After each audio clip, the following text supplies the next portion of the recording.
I'm disappointed, but it's not the end of the world. Honey had just lost an opportunity to go to Harvard to train for 6 months for some professional development. It would have really, helped out her career, and not to mention her salary. Well, now that I've lost this opportunity, maybe we should check into adopting like we've been talking about. Ben, her husband, said, you know what, that sounds like a great idea. Now, Honey's career had actually been going well, but Ben, not so much. He'd lost his career and was having trouble finding a meaningful job. So they went and started the process of getting approved for adopting.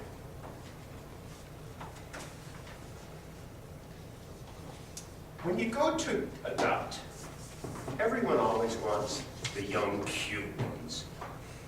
But Honey and Ben were thinking, maybe we should get, because 2 of them both came from kind of damaged backgrounds, maybe we should give an opportunity to one of the older candidates, one of the ones that, maybe needed a little bit more.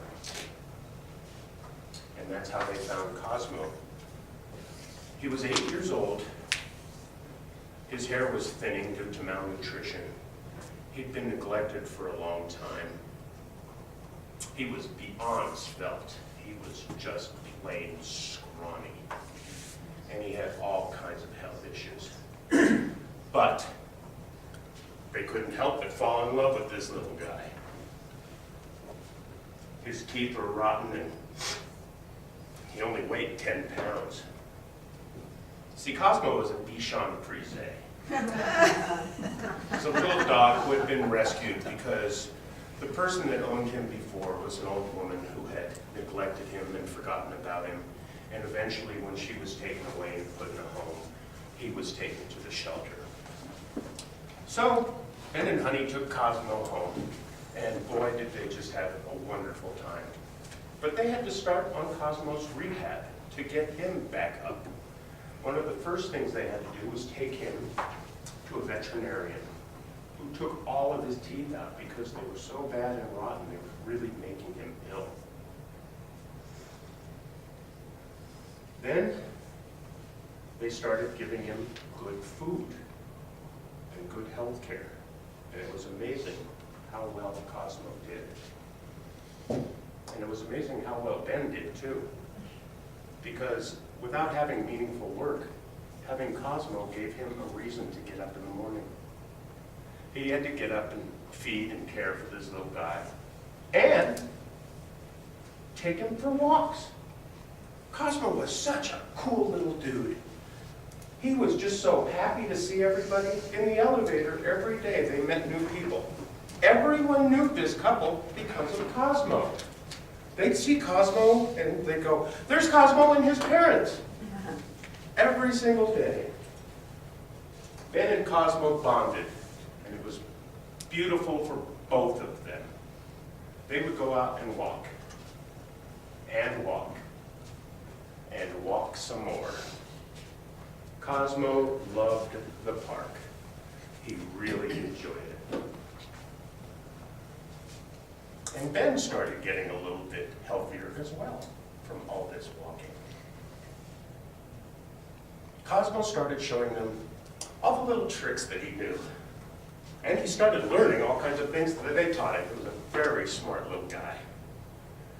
Honey and Ben and Cosmo became a really tight-knit little family that learned lots and lots and lots of things about unconditional love.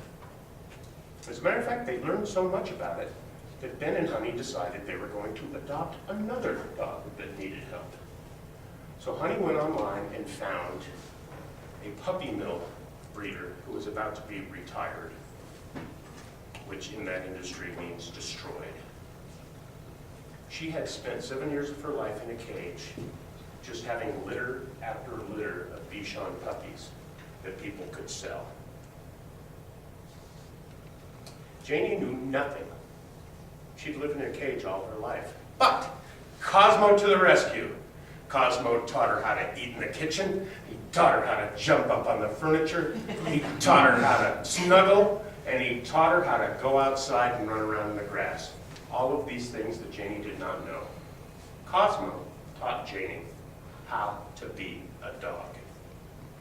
And now the four of them made even a more close-knit family. But Cosmo, because of the neglect and illness that he'd had all his life, started to succumb to illnesses.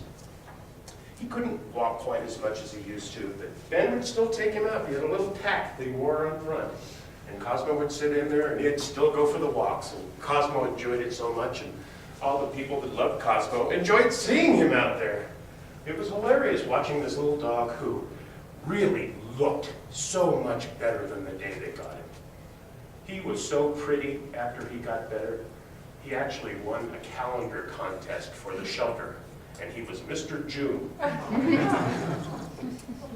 By the way, when you take a dog's teeth out, a dog's teeth are the only things that keep their tongue in their mouth. So Cosmo, despite being old and not wanting to walk around very much, was also a little blind and a little deaf.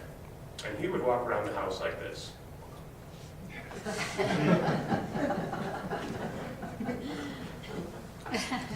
When they called him, Cosmo, he inevitably would look in the opposite direction. Since he was deaf, he didn't have to buy oral hearing. Well, Cosmo was diagnosed with a brain tumor, and Honey and Ben spent considerable resources trying to get this taken care of. He took some medication which helped a little tiny bit, but made all his hair fall out. Poor little Cosmo was just kind of a little rat of a dog, and Ben was so bonded to him that one day when Honey got home from work, Ben had made a little coat for Cosmo out of an old fleece vest that he had. And when Cosmo's tumor was keeping the messages from going to his brain, to his legs, and he was just scraping himself around, he made a little pair of felt pants so Cosmo didn't scrape his bums. And Cosmo eventually succumbed to that, and they had to send him on his way, which was a good thing, because the big park in the sky is where he wanted to be. But the thing about Cosmo is you've got to learn, he was a tough little dude, and he taught us so many valuable and powerful lessons. There's someone for everyone, so don't stop looking. When you look at it the right way, you'll always find exactly what you need. Beauty's only skin deep, and if you look beyond the exterior, maybe you'll be a calendar boy someday.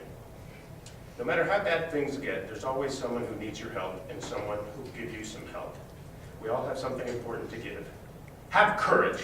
When the big dogs threaten, don't back down. They're just as scared as you are. Love hard. It'll make a big, big difference. And if you want people to take you seriously, keep your tongue in your mouth.